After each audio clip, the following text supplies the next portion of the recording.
आज चर्चा करेंगे उत्तर प्रदेश की, और उत्तर प्रदेश की इसलिए भी चर्चा करना जरूरी है क्योंकि उत्तर प्रदेश में चुनाव हो रहा है। पूरे देश की, विदेश की, सबकी निगाहें हैं कि क्या होगा उत्तर प्रदेश में। और इसी बीच एक किताब आई है उत्तर प्रदेश के बारे में, फ्रॉम लखनऊ टू लुटियंस। ये किताब लिखी है अभिज्ञान प्रकाश ने, हमारे सहयोगी रहे लंबे समय तक, दशकों तक हमने साथ साथ काम किया।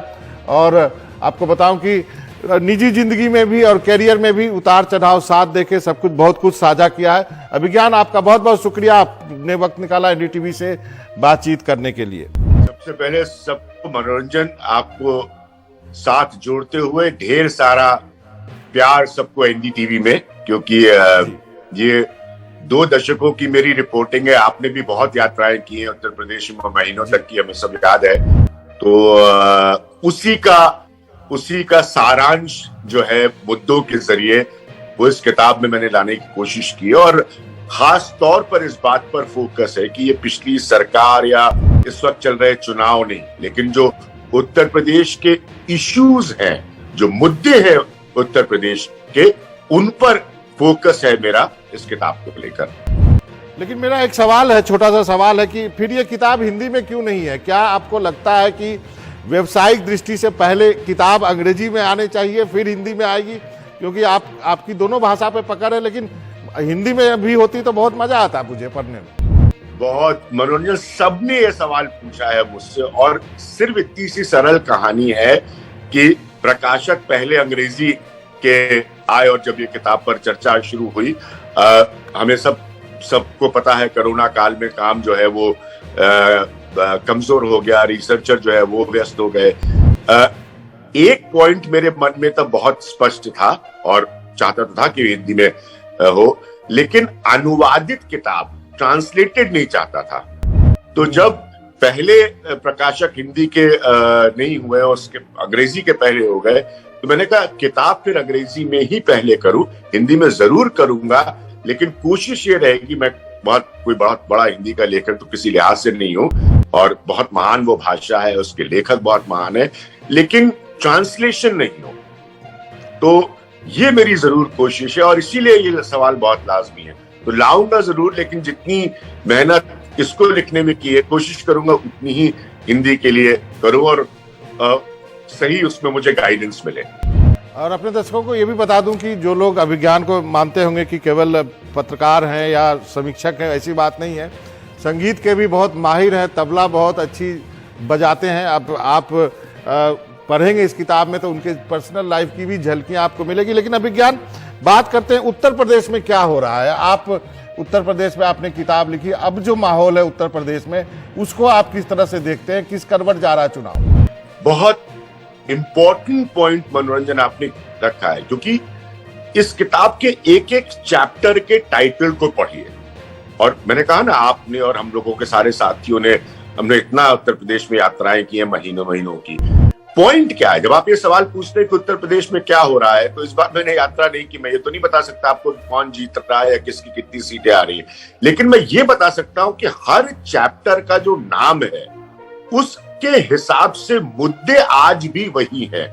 और जिस स्तर का परिवर्तन होना चाहिए था, जिस स्तर का बदलाव होना चाहिए था, इस प्रदेश का जो आजादी के बाद का सबसे ताकतवर प्रदेश, अगर उसको राजनीतिक तौर पर देखें, कितने प्रधानमंत्री दिए हैं, पॉलिटिकल डायनेस्टीज दी हैं, लेकिन अभी भी कुछ मुद्दे ऐसे हैं जो बदल नहीं पा रहे हैं। और सच्चाई ये है कि वही मुद्दे जो हैं, जिनको अलग अलग अध्यायों में, अलग अलग चैप्टर्स में मैंने लिखा है, वही इस बार भी इस चुनाव के निर्णायक बनाएंगे।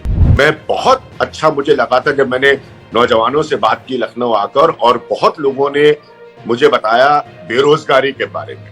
तो अगर वैसा कोई मुद्दा है, अगर वाकई विकास का कोई मुद्दा है, तो यकीन मानिए, और मेरी किताब गलत साबित हो तो मुझसे ज्यादा प्रसन्नता किसी को नहीं होगी। लेकिन प्रॉब्लम अभी भी वही है, डोमिनेटिंग इशू जो है ये बात आपने सही कहा कि आपने जो आपके जो चैप्टर्स हैं वो उसी तरह के हैं, growth and growth of the caste, caste crunch, the polarisation plank, BJP is Ram भरोसे, एग्रेरियन क्राइसिस। इसका मतलब आज से 4 चुनाव के बाद भी कोई इस किताब को उठा के देखेगा तो वही मुद्दे उसको लगेंगे जो कि आज इस किताब को पढ़ते वक्त उनको लग रहा है। मनोरंजन, अफसोस के साथ इसको कहने में कोई ना आपको खुशी होगी, ना मुझे खुशी होगी, ना देश में किसी को खुशी होगी, क्योंकि उत्तर प्रदेश इतना ताकतवर है हर लिहाज से। लेकिन हाँ, हो सकता है अगर ये नहीं हो मुद्दे, तो मैंने कहा इससे अच्छी कोई बात नहीं हो सकती। दूसरा पॉइंट जो बहुत स्पष्ट नजर आता है कि ऐसा नहीं कि चेंज लोगों ने लाने की कोशिश नहीं की है, लेकिन पुरानी धारणाओं से समाज और राजनीति नहीं निकल पाया। जाति पर बहुत मन में बहस हुई मेरे मन में कि इस पर लिखें, क्या लिखूं, जातिगत आधार से जुड़े अपराध के बारे में लिखा। तो ये सब सच्चाइयां हैं जो मुझे लगा कि किताब अधूरी रह जाएगी अगर मैं नहीं लिखूंगा। इस बार भी आप चुनाव में वही देखिए, किसका गठबंधन, किस छोटी पार्टी का, किस तरह से दूसरे साइड का गठबंधन, वही जातिगत आधारों पर। तो ये सब चीजें इतना ज्यादा एम्बेडेड हो गई हैं, इतना ज्यादा अंदर तक चली गई हैं कि अफसोस के साथ अगर 4 चुनाव बाद भी, वैसे तो मैं हमेशा सबको कहता हूं कि ये किताब ना पिछली सरकार पर है, बिल्कुल स्पष्ट कर दूं, ना ये मौजूदा चुनाव पर है, तो मैं जरूर चाहूंगा कि इस किताब की रेलेवेंस जो है वो 10 मार्च के बाद जरूर बनी रहे। बहुत जरूरी है, क्योंकि ये मुद्दों पर है यूपी के किताब। अभिज्ञान, एक बगल का राज्य है बिहार, वहां के चुनाव में जो पोलराइजेशन यूपी में देखने को मिलता है वो वहां नहीं देखने को मिलता है। क्या इसका कारण ये है कि बिहार में कोई बाबरी मस्जिद नहीं टूटी थी? यूपी में जो है लोग जो है, दोनों समुदाय के लोग अलग तरह से रिएक्ट करते हैं, बिहार में अलग तरह से रिएक्ट करते हैं, क्योंकि एक बाबरी कांड यहाँ हुआ था। हाँ, बिल्कुल सही। आप उसको जब आप बीजेपी राम भरोसे का अध्याय पढ़ेंगे तो 1989 से मैंने उसको शुरू किया। पालनपुर में जब भारतीय जनता पार्टी की बैठक होती है और वहां से तय किया जाता है, मैंने इसमें बताया है कि अयोध्या का मुद्दा क्यों चुना गया उस समय, मथुरा और काशी के ऊपर। ये सारी इसकी डिटेलिंग की है। खासतौर पे वाजपेयी युग की मेरी अपनी रिपोर्टिंग, जब उन्होंने शिलादान के समय जो है गठबंधन का धर्म निभाया, उसको कोई बड़ा मुद्दा नहीं बनने दिया। तो ये बिल्कुल बहुत वैलिड पॉइंट है, क्योंकि कैसे कोई स्टेट में लोग रिएक्ट कर रहे हैं, राजनीति तो उसी पर आधारित हो जाती है ना फिर। तो अगर आप 89 से शुरू करें और एकदम से झटके से भारतीय जनता पार्टी ऊपर आती है, 91 में एक ऐसा समय आता है कि वो सत्ता तक पहुंच जाती है उत्तर प्रदेश में, तो ये सारा जो दौर है, इसको मैंने कोशिश की है ये समझाने की कि वो क्यों इस तरह की राजनीति में क्लिक किया है भारतीय जनता पार्टी के लिए। और ये बहुत अच्छा सवाल आपने किया, क्योंकि सच है कि हर राज्य हर मुद्दे पर अलग तरह से रिएक्ट करता है। अब आज भी सुप्रीम कोर्ट के आदेश के बाद मंदिर निर्माण है, लेकिन भारतीय जनता पार्टी जो है वो तो राजनीतिक तौर पर यही कह रही है कि मंदिर हम बनवा रहे हैं ताकि उसको राजनीतिक लाभ मिल सके। तो वो हमेशा से एक पॉलिटिकल इश्यू था, जहां तक बीजेपी का सवाल है, अपने उसकी पॉलिटिक्स को देखते हुए, और वो आज इस चुनाव में भी वैसे ही नजर आ रहा है। तो वो सब परिवर्तन नहीं हुए। तो ये कहानी आप सोचिए कि 1989 से 89 से शुरू होती है और अभी उसमें भी उसी हिसाब से वो चल रही है।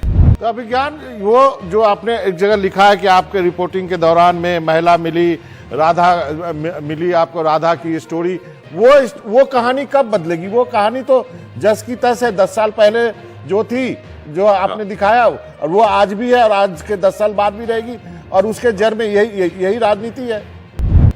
जी, क्योंकि गांव देहात की रूरल रिपोर्टिंग करते वक्त आप भी जानते हैं, हम सब लोग जानते हैं, एक सरल सी बात है, सरकारों को समझना होगा, किसी भी पार्टी के सरकारों, कि जो लैंडलेस फार्मर होता है, जो किसी के खेत पर खेती करता है, जो खेतीहर होता है, जब तक आप उसको पहचान कर सरकारों के किसानों को की तरफ से मिलने वाला फायदा उसको नहीं पहुंचाएंगे, तो किसी राधा की कहानी नहीं बदलेगी।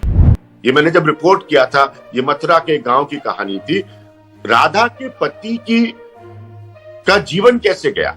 उसने कर्ज लिया, अपना खेत बोया, 2015 में अप्रैल में बारिश से उसके खेत की फसल खराब हुई और वो कर्ज लौटा नहीं पाया, और दिल के हादसे की वजह से, दौरा पड़ने से उसकी मृत्यु हो गई। अब उसमें सरकारी कॉम्पनसेशन भी नहीं होता।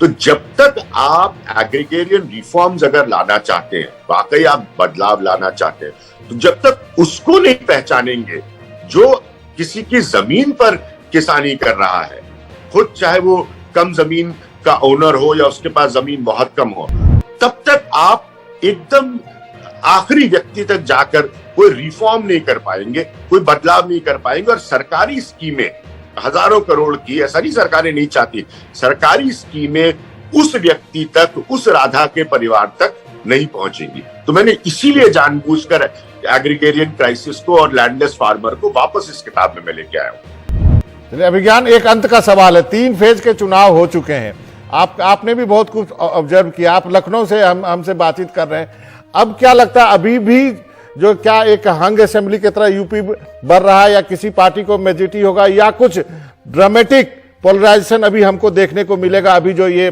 4 फेज आने वाले हैं?